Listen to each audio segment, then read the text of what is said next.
সংস্কার করার প্রাথমিক পদক্ষেপ হিসেবে ৬টি কমিশন গঠন করার সিদ্ধান্ত নিয়েছে। গতকাল ১১ সেপ্টেম্বর সন্ধ্যায় জাতির উদ্দেশ্যে দেওয়া ভাষণে প্রধান উপদেষ্টা ৬টি কমিশন গঠনের কথা জানান এবং এর মাধ্যমে রাষ্ট্র সংস্কারের রূপরেখা চূড়ান্ত করার ঘোষণা দেন।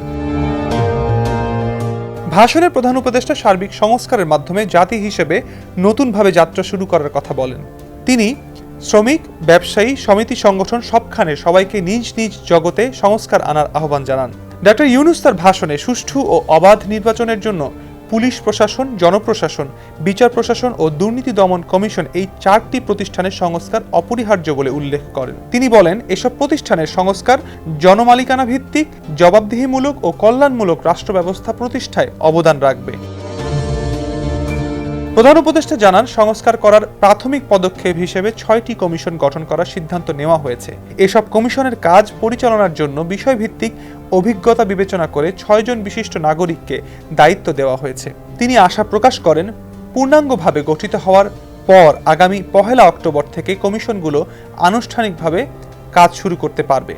পরবর্তী 3 মাসের মধ্যে তাদের কাজ সম্পন্ন হবে বলে তিনি ধারণা করছেন। কমিশনের রিপোর্টের ভিত্তিতে সরকার পরবর্তী পর্যায়ে প্রধান রাজনৈতিক দলগুলোর সঙ্গে পরামর্শ সভার আয়োজন করবে। চূড়ান্ত পর্যায়ে ছাত্র সমাজ, নাগরিক সমাজ, রাজনৈতিক দলের প্রতিনিধি, সরকারের প্রতিনিধি নিয়ে ব্যাপক ভিত্তিক 3 থেকে 7 দিন ব্যাপী একটি পরামর্শ সভার ভিত্তিতে সংস্কার ভাবনার রূপরেখা চূড়ান্ত করা হবে।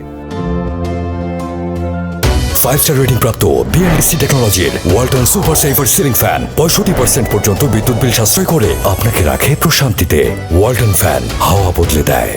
তৈরি পোশাক ও ওষুধ শিল্পের শ্রমিকদের সমস্যার স্থায়ী সমাধান করার আশ্বাস দিয়েছেন প্রধান উপদেষ্টা। শ্রমিক ও মালিক উভয় পক্ষের সঙ্গে আলোচনার মাধ্যমে সব সমস্যার সমাধান করা হবে বলে তিনি ভাষণে উল্লেখ করেন। কেউ আইন নিজের হাতে তুলে নেবেন না।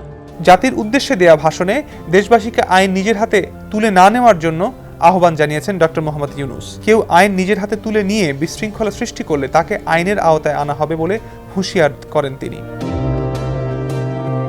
ডক্টর ইউনূস বলেন, আমরা ভারত এবং অন্যান্য প্রতিবেশী রাষ্ট্রগুলোর সঙ্গে সুসম্পর্ক চাই, তবে সেই সম্পর্ক হতে হবে ন্যায্যতা এবং সমতার ভিত্তিতে। ভারতের সঙ্গে আমরা ইতোমধ্যে বন্যা মোকাবিলায় উচ্চ পর্যায়ে দ্বিপাক্ষীয় সহযোগিতার আলোচনা শুরু করেছি।